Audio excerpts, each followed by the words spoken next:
Assalamualaikum warahmatullahi wabarakatuh.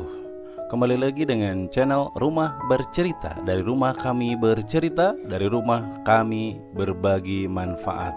Oke teman-teman semuanya, apa kabar semuanya? Semoga baik-baik saja kan di tengah pandemi ini. Tentunya kita senantiasa terus menguatkan doa-doa kita agar Allah Subhanahu wa Ta'ala segera mencabut wabah dari negeri kita tercinta. Oke teman-teman semuanya, bagi yang belum subscribe, jangan lupa subscribe dan tentunya terus share channel ini agar terus bisa memberikan manfaat. Oke teman-teman semuanya, pada kesempatan kali ini kita akan membahas tentang salah satu buku yang berjudul 40 Nasihat di dalam Memperbaiki Rumah Tangga. Teman-teman semuanya, tentunya ini adalah hal yang mesti dimiliki oleh para ayah bunda, para orang tua dalam rangka terus untuk memperbaiki pola dalam berkehidupan di keluarga. Nah teman-teman semuanya, tentunya kenapa buku ini dibuat, bahwa tidak ada yang expert dalam berumah tangga, sehingga kita terus untuk belajar dan belajar. Begitulah teman-teman semuanya. Oke. Buku ini ditulis oleh Syekh Muhammad bin Shalih Al-Munajjid. Nah, Syekh bin Muhammad bin Shalih Al-Munajjid ini adalah seorang penulis yang sangat banyak sekali bukunya. Teman-teman mungkin pernah melihat bukunya tentang Ramadan, tentang sholat, itu ada. Oke, teman-teman semuanya, buku ini saya dapatkan dari Anak Teladan Digital Publishing. Jadi sudah diterjemahkan oleh Abu Salma Muhammad Rakhdi. Nah, ini adalah publikasi ke-7. Saya sedang mencari seri parenting yang ke-1 sampai ke-6. Baru ketemu seri parenting ke-3 dan insya Allah nanti saya akan share. Nah, teman-teman semuanya, buku ini copyrightnya bagi umat Islam. Jadi, kalau ada yang tanya, ini gratis atau tidak sih? Tentunya teman-teman semuanya, di luaran juga banyak para penerbit yang mengeluarkan buku ini. Ya, silahkan saja. Tentunya saya sangat mensupport teman-teman semuanya, ya bunda, untuk memiliki bukunya. Karena kan kalau ebook kadang disimpan di HP, HP-nya di restart, ebooknya hilang. Mending beli buku deh. Kayak bunda beli bukunya. Silahkan dilihat di sini. Silahkan memperbanyak, mencetak, mengcopy dan mendistribusikan ebook ini selama tidak diperjualbelikan dan dikomersilkan. Oke teman-teman semuanya, nanti di link di bawah ada link Telegram yang akan saya share. Tentunya sekali lagi saya tidak akan mengkomersilkan, saya tidak akan memperjualbelikan. Oke, di sini nih silahkan yang mau mensupport buku Kuteb. Nah, apa sih isi dari buku 40 Nasihat Membangun Baiti Jannati atau Rumah Tangga yang Baik? Nah, teman-teman semuanya, tentunya ayah bunda ya hari ini dengan kondisi yang luar biasa, semakin tantangan zaman semakin banyak. Apapun yang hari ini permasalahan semakin kompleks. Nah, di sini teman-teman, apa isi dari daftar isinya? Nah, yang pertama tentunya ya daftar isi, pengantar penerjemah, ada muqaddimah, ada penyusun rumah ya. Nah, penyusun rumah. Jadi sebuah rumah tersusun dari yang pertama nasihatnya mencari istri atau pasangan yang baik. Sebuah rumah akan tersusun dengan baik apabila seorang suami atau seorang istri dia mencari pasangan yang baik. Maka fondasi yang pertama pastikan mencari istri atau pasangan atau suami yang baik. Baik tentunya bukan standar harta. Sebagaimana Rasul Shallallahu Alaihi Wasallam bersabda, "Fadfar bidatidin taribat yadak." Carilah agamanya. Jadi carilah agamanya bukan karena lijamaliha, bukan karena kecantikannya. Liha bukan karena hartanya saja gitu kan. Boleh toh cantik, cari pasangan yang cantik boleh, cari pasangan yang tampan boleh, silahkan. Tapi tampan dan cantik bukan standar utama. Standar utamanya ya agama. Yang kedua adalah berusaha memperbaiki istri atau pasangan. Kalau seorang istri yang memperbaiki suami, kalau suami yang memperbaiki istri, berarti setelah mencari pasangan sudah terjalin, maka perbaiki pasangan kita semuanya. Bukan tentang kita yang lebih baik, tapi tentang kita memperbaiki. Maka saling memperbaiki, bahasanya saling. Bukan satu orang, saya suami kepala rumah tangga, saya yang lebih tahu. Tidak. Kalau ternyata istri yang lebih tahu, ya kita harus terima. Yang berikutnya adalah jadikan rumah sebagai tempat untuk berzikir kepada Allah Subhanahu wa Ta'ala. Maka yang keimanan dalam rumah itu yang pertama adalah jadikan rumah sebagai tempat untuk berzikir kepada Allah. Maka pertama kali adalah diusahakan di rumah itu pastikan jadikan tempat membaca Al-Quran,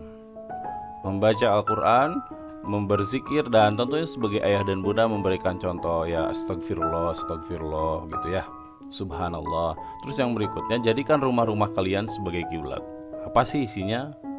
Penasaran tentang ini? Nanti dibaca saja. Yang berikutnya adalah pendidikan keimanan bagi keluarga atau penghuni rumah. Nah, nasihat yang kelima tentunya adalah pendidikan keimanan bagi keluarga. Kita semuanya, tentunya umat Islam, menguatkan keluarga kita, berusaha memperbaiki keimanannya, khususnya nih untuk ayah dan bunda. Tidak hanya peran ayah, tidak hanya peran bunda, tapi peran kedua-duanya. Yang berikutnya adalah memperhatikan zikir-zikir syar'i dan sunnah yang berkaitan dengan rumah, seperti zikir masuk dalam rumah, zikir keluar rumah, siwak, juga doa dikir pagi dan petang, dikir pagi, dikir petang gitu ya. Juga nasihat ke-7, membaca surat Al-Baqarah secara kontinu dalam rumah untuk mengusir syaitan. Surat Al-Baqarah. Jadi pastikan di rumah 1 minggu 1 kali atau 1 minggu 7 kali gitu. Ilmu syar'i dalam rumah. Yang berikutnya adalah ilmu syar'i dalam rumah. Jadi pastikan ayah dan bunda mengajar keluarga atau penghuni rumah, mengajarkan ilmu syar'i, mengajarkan ilmu duniawi juga. Upayakan membangun perpustakaan Islam di dalam rumah. Jadi koleksi ayah bunda itu harus semakin banyak ditambah gitu. Untuk menambah ilmu itu, selain mendengarkan atau melihat YouTube, maka juga kita tambahkan koleksi buku-buku kita. Juga perpustakaan audio. Kalau sekarang sih lebih mudah sebetulnya dengan adanya YouTube. Teman-teman seperti lihat channel Rumah Bercerita, jangan lupa di subscribe. Nah, ini seperti itu bisa gitu kan.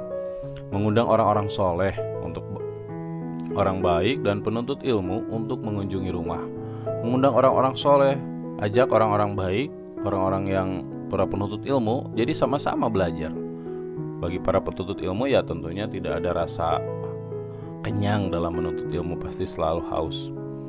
Terus mempelajari hukum-hukum syariat tentang rumah. Sholat di rumah minta izin, nah ini dipelajari. Sholat di rumah untuk laki-laki bagaimana, untuk perempuan bagaimana. Yang berikutnya adalah bermusyawarah bersama di rumah.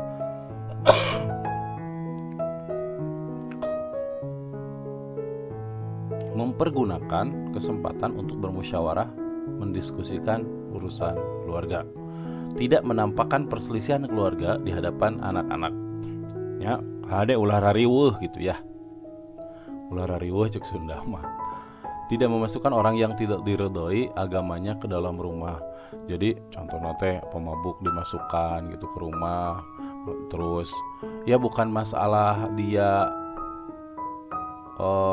tidak bolehnya gitu, tapi tentunya ini menjadi pelajaran untuk ayah dan untuk putra-putrinya bahwa berbuat baiklah terhadap agama. Cermat dalam memperhatikan kondisi keluarga, terus memperhatikan anak-anak di dalam rumah, disiplin dalam mengatur waktu tidur dan makan, memonitor aktivitas wanita di luar rumahnya. Ini khusus untuk anak yang perempuan dan tentunya seorang suami terhadap istrinya. Yang berikutnya adalah menjaga rahasia rumah. Yang berikutnya adalah akhlak di dalam rumah. Akhlak di dalam rumah yaitu menyebarkan akhlak lemah lembut di dalam rumah, menolong keluarga atau keluarga istri atau keluarga suami dalam pekerjaan rumahnya. Maksudnya menolong istri atau menolong suami di dalam pekerjaan rumahnya. Saling membantu, bersikap lemah lembut dan senang bercanda dengan keluarga, meluruskan perangai yang buruk di dalam rumah. Gantungkan cambuk di tempat yang dapat dilihat oleh penghuni rumah. Jadi ini sebagai tazkirah, sebagai peringatan mungkin bukan untuk dicambuk juga. Itu sebagai peringatan bahwa contoh usia 10 tahun sudah mulai tidak sholat fadzribu, tapi pastikan ayah bunda ini tujuannya bukan untuk memukul seenaknya, pukulan itu adalah hukuman terakhir.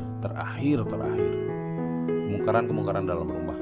Waspadai masuknya kerabat yang bukan mahram terhadap istri ke dalam rumah pada saat suami tidak ada.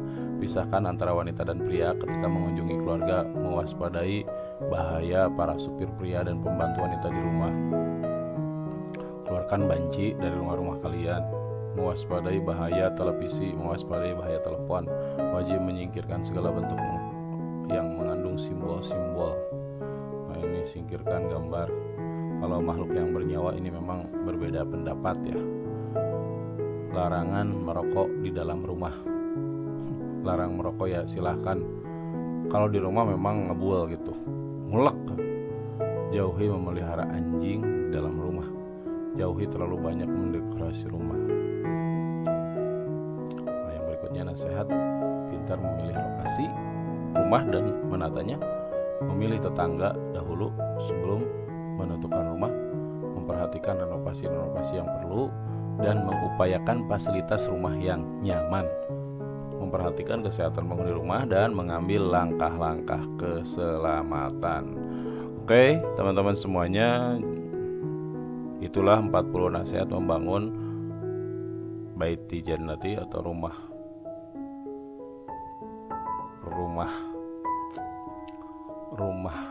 atau memperbaiki rumah tangga yang ditulis oleh Syekh Muhammad bin Shalih Al-Munajjid. Itu saja, jangan lupa like and subscribe channel ini. Semoga bermanfaat. Assalamualaikum warahmatullahi wabarakatuh.